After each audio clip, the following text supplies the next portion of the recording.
स्वागत है आपका हमारे चैनल पर। अगर आप यहाँ नए हैं तो सब्सक्राइब बटन को दबाएं और बेल आइकन को भी, ताकि आपको हमारे नए वीडियो की नोटिफिकेशन मिल सके।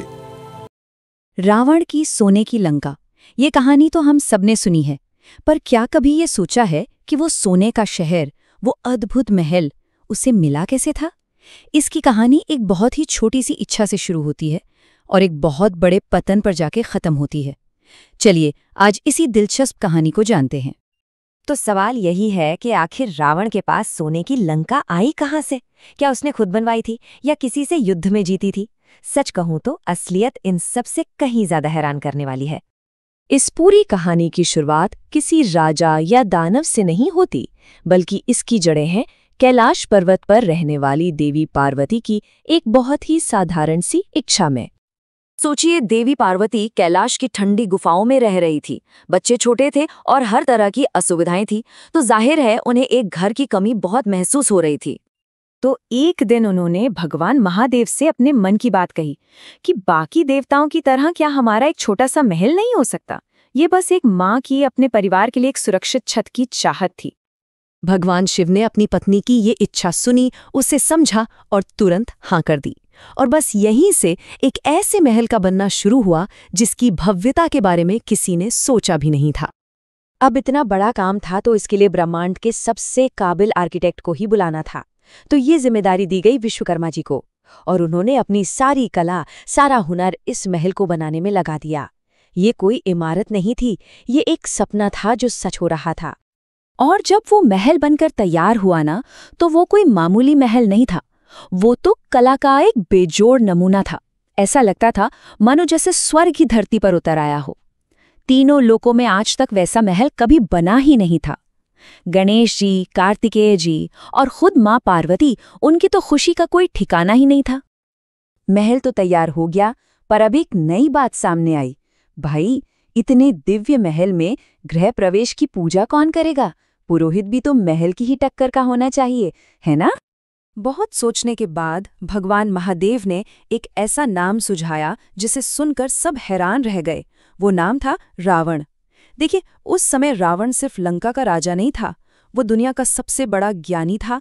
तीनों लोकों में कहीं भी आ जा सकता था और अपनी तपस्या से उसने देवताओं तक को खुश कर रखा था। तो सच में इस पूजा के लिए उससे बेहतर कोई और नहीं था। और फिर क्या था? रावण को श्रीलंका से कैलाश पर बने इस नए नवेले महल में गृह प्रवेश की पूजा का न्योता भेजा गया। महादेव का आदेश था, तो रावण ने भी ये सम्मान खुशी खुशी स्वीकार कर लिया। वो कैलाश पहुंच गया, ये जाने बिना कि ये एक यात्रा उसके भाग्य को हमेशा के लिए बदल कर रख देगी। अब कहानी अपने सबसे जरूरी मोड़ पर आती है। पूजा पूरी हो चुकी थी और अब बारी थी पुरोहित को उसकी दक्षिणा देने की। वो गृह प्रवेश की पूजा इतनी दिव्य थी कि उसकी गूंज स्वर्ग तक सुनाई दे रही थी। पूजा जब खत्म हुई तो माता पार्वती ने रावण से कहा कि वो अपनी दक्षिणा मांग ले। इस पर रावण ने जो जवाब दिया, उसने सबका दिल जीत लिया। उसने बड़ी विनम्रता से कहा, माँ, आप तो पूरे ब्रह्मांड की माता हैं, मैं भला आपसे दक्षिणा कैसे ले सकता हूँ? लेकिन माता पार्वती अपनी बात पर अड़ी रहीं। उन्होंने समझाया, नहीं, दक्षिणा के बिना तो कोई भी अनुष्ठान अधूरा माना जाता है। उन्होंने रावण से कहा कि वो अपनी इच्छा से कुछ भी मांग ले। उन्हें क्या पता था कि उनका ये आग्रह नियति का पहिया ही घुमा देगा। एक पल के लिए सन्नाटा छा गया। फिर रावण ने नजरें उठाईं और कहा, अगर आप सच में मेरी पूजा से खुश हैं तो दक्षिणा में मुझे ये सोने की नगरी ही दे दीजिए। ये सुनते ही एक पल के लिए तो माँ पार्वती एकदम सन्न रह गई। जिस महल को उन्होंने इतने प्यार और अरमानों से बनवाया था, वही दक्षिणा में मांग लिया गया था। चारों तरफ खामोशी छा गई, और उस गहरी खामोशी को तोड़ा पास ही बैठे भगवान महादेव ने। उन्होंने अपनी शांत और स्थिर आवाज में सिर्फ एक शब्द कहा, तथास्तु, यानी ऐसा ही हो। अब वचन दिया जा चुका था और इसे वापस नहीं लिया जा सकता था। बस एक पल का लालच और सब कुछ बदल गया। अब देखते हैं कि इस एक मांग का नतीजा क्या निकला।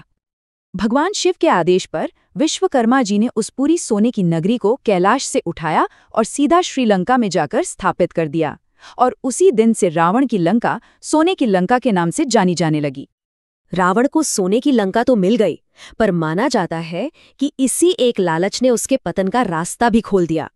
जिस पल उसने वो महल मांगा, उसी पल से वो पुण्य और ज्ञान के रास्ते से भटकने लगा था। और दूसरी तरफ थी माँ पार्वती। उनके मन में फिर कभी किसी महल की इच्छा पैदा ही नहीं हुई। कहते हैं कि उस एक त्याग और दान से उन्हें इतनी शांति और पुण्य मिला कि फिर वो हमेशा के लिए अपनी गुफाओं में ही खुश रहीं। तो ये कहानी हमें एक बहुत बड़ा सवाल पूछने पर मजबूर करती है। क्या वाकई एक पल का लालच, एक गलत इच्छा किसी के भी पतन की शुरुआत हो सकती है? सोचिएगा जरूर। Thank you for watching this video. If you enjoyed it, please hit the like button and the bell notification icon.